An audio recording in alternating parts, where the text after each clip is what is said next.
Hi, I'm Rev Myron. I'm a minister through Pathways of Light, and I've been a Course in Miracles student for 40 years.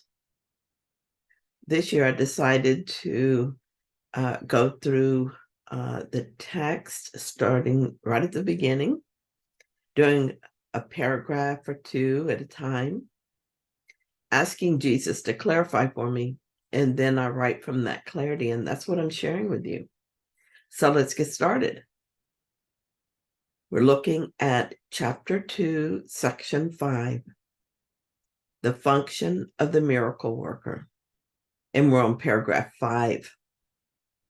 The sole responsibility of the miracle worker is to accept the atonement for himself. I want to read that again. So important. The sole responsibility of the miracle worker is to accept the atonement for himself.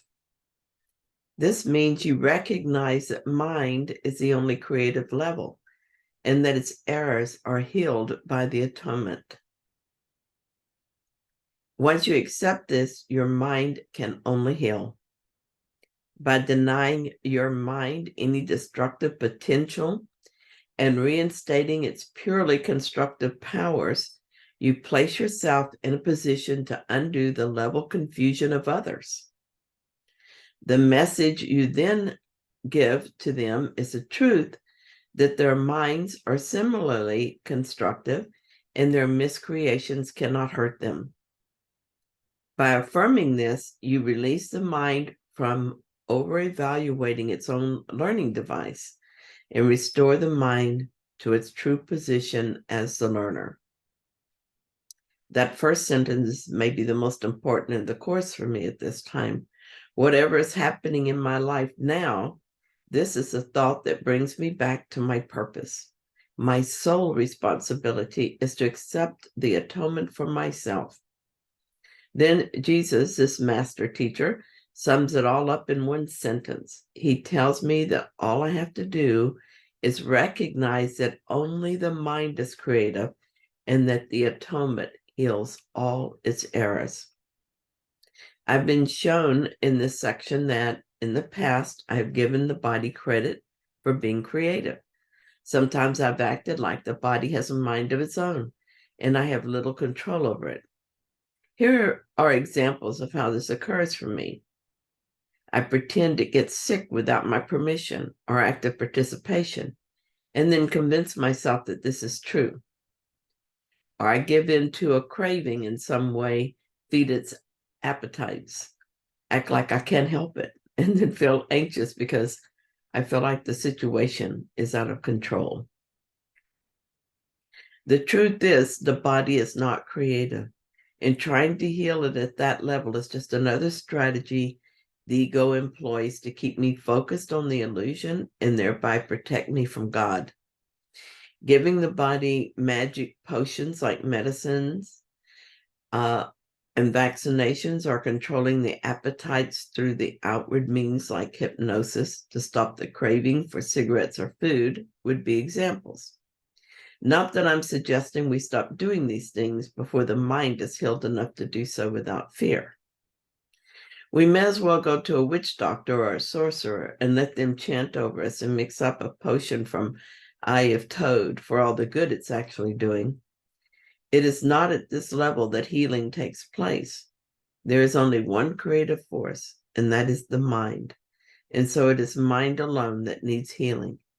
And how is the mind healed? Only through accepting the atonement. I see that Jesus says the mind is healed as I accept the atonement. I only need to accept it. And there's nothing for me to do other than accept it. The ego always feels resistance to the idea that my part is so small, but this is the truth. Everything else in the course is devoted to showing me that I need healing, that I want that healing, and preparing my mind for the healing. In this part, there is much for me to do, but for the healing itself, all that is needed from me is a simple, unequivocal yes.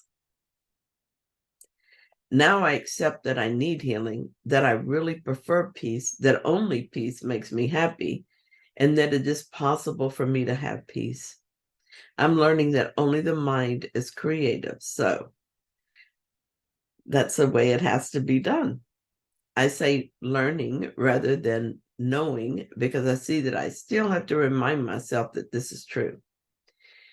It is new enough for me to still sometimes automatically go to wrong-minded thinking and then have to ask for healing of the mind. By accepting the atonement, my mind can only heal. This is a done deal and doesn't need anything from me to make it true. I don't have to try to heal or do anything to heal. A healed mind simply heals. Right now, I'm still in the phase of accepting the atonement and then returning to wrong-minded thinking and accepting the atonement again, but I'm not waffling nearly so much as I used to. I am denying my mind any destructive potential and reinstating its purely constructive powers. But my decision is not yet absolute, and so I must protect it with my vigilance. I still watch my mind for wrong-minded thoughts and ask that I be healed. And I still find areas that I seem to exclude from the atonement, and I'm being gently led to look at those and decide again. While in my right mind, I am a healer, and I'm learning that I want to stay in my right mind. I'm being shown that I need what I need to do to make this so. As I become more consistent in my decision, I am more effective as a miracle worker. The message I give others is more consistently the truth. This message is that there is only one level that needs healing, and that healing brings peace and happiness. The message is that they too are healed. They become healers, and that their minds are creative, and that their miscreations cannot hurt them. What are our miscreations? They are the world, our bodies, and our emotions. Miscreations are our projections. Guilt is a miscreation that we project onto others in a misguided effort to free ourselves. Both the separation and fear are miscreations that must be undone. The message that there is only one level of healing is conveyed through my words, my actions, and my thoughts. You can see how powerful the message will be when it's perfectly consistent. Look at the people who have already done this. People like Kate Grease, Regina Dawn Akers, David Hoffmeister, for example. You see how others are drawn to them. We're drawn to these people or people like them because there is the same truth in our minds, and that truth wants to embrace itself and embrace and express through us all. Whoever is ready to accept the truth will hear the truth and long for more of it. This is our job, our only job here. We are to accept the atonement and become the miracle worker, the healer, and the master teacher, so that others will be healed with us. This is how healing will spread through the mind. The sleeping mind will finally awaken. Each and every time we become aware of a wrong-minded thought and choose differently, this is what we're doing. We're saving the world. So let's look at paragraph 6 of the function of the miracle worker. It should be emphasized again that the body does not learn any more than it creates. As a learning device, it merely follows the learner. But if it's falsely endowed with self-initiative, it becomes a serious obstruction to the very learning it should facilitate.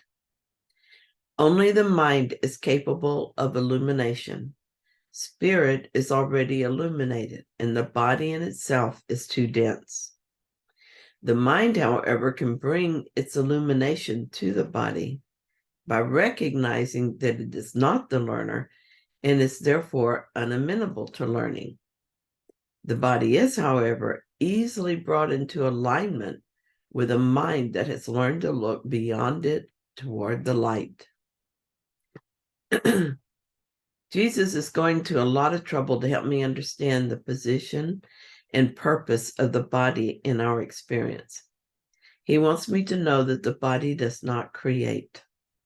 Accepting that this is true helps me to realize that if I experience sickness in the body, then I must be projecting it there because the body cannot create sickness. He's telling me that the body does not learn. It is a learning device, but it is not the learner. Here's how I understand this. I project a body. This body is not real. It's just a thought form. I use this body to experience the world. Whatever beliefs I hold in my mind are projected onto the world and onto the body, which is part of the world. And it is there that I experience these beliefs as if they were actually real. Obviously, expecting the body to learn would be like expecting my hammer to learn. The hammer is an excellent device for driving nails or removing them, but I cannot teach it to be something else. The body is an excellent device for experiencing my thoughts, but it cannot be taught to be something else. It can never be anything but a thought form that reflects my beliefs. Thus, it is not the body called Myron that awakens. If my body is sick and I take it to the doctor and give it medicine, and then the body gets well, here's what seems to happen. I seem to have been victimized by sickness.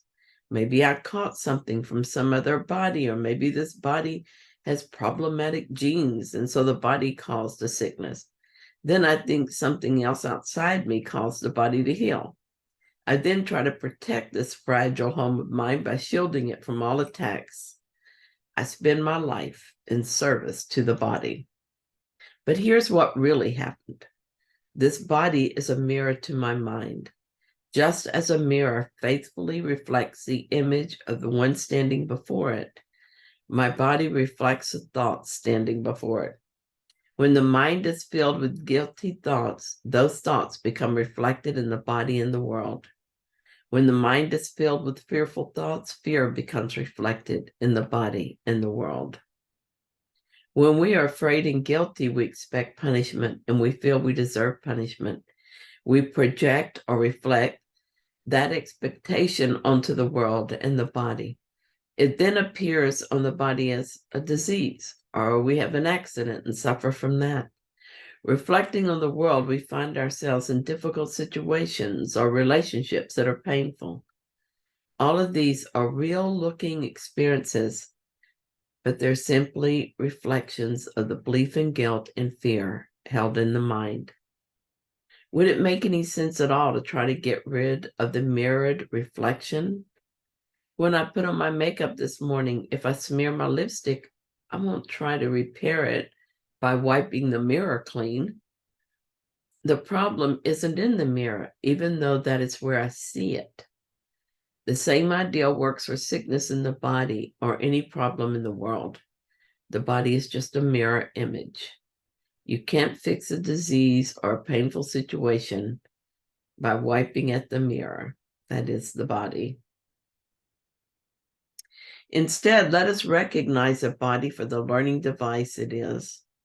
The body shows us a clear picture of the thoughts we hold in our minds and the effects they have on our happiness. If the body is sick, this shows me that I believe I am guilty, and I'm afraid I will be punished for that guilt. The source of my guilt is a belief that I've separated myself from God. This holds true for any form the guilt takes. Relationship problems, money problems, any problem I think I have in the world is just a reflection of my belief that I am guilty. The atonement is a solution. The atonement undoes the belief we're guilty. It restores the mind to its original sinless state. All that I need to do is accept the atonement. I must take my eyes off the mirror images. This means I stop believing the body and the world I see are real. This means I stop trying to fix the problem where it is reflected rather than where it is. The problem is not the world or in the body. It is in my mind. And this is what needs to be healed. A healed mind will reflect a healed body in a healed world. A mirror can only reflect what is standing before it. Here's the prayer I'm using so often now. It's adapted from what the angel told Eben Alexander in his near-death experience. I like it because it helps me let go of the idea that I am guilty and need to suffer for that guilt. It helps me to remember that while that thought is in my mind, I do not have to believe it or keep it. The prayer is equally effective when I'm praying for others. God loves me deeply and forever. There is nothing to fear. I can never do anything wrong. I am innocent now and forever. This fearful situation in which I find myself or someone else was done by me, but now I would choose again. Holy Spirit, I happily accept the atonement, and I'm grateful for the healing of my mind. As I forgive the thoughts and beliefs in my mind, I easily accept the atonement. My mind clears and my communication with God strengthens. Since I've learned to do this, my life is much more peaceful, and I'm happy nearly all the time. While the body is doing anything, it's not doing anything to me, and it's not learning anything from me, it is responding to what I do and learn. While my mind is not completely healed, I am seeing some corresponding effects of the healing that has occurred. The body is, however, easily brought into alignment with the mind that has learned to look beyond it toward the light. Thank you so much for joining me in this reading. I hope that you enjoyed it. And if it was helpful to you, then please like it. And if you haven't yet, please subscribe. And I'll be back tomorrow with another reading. See you then.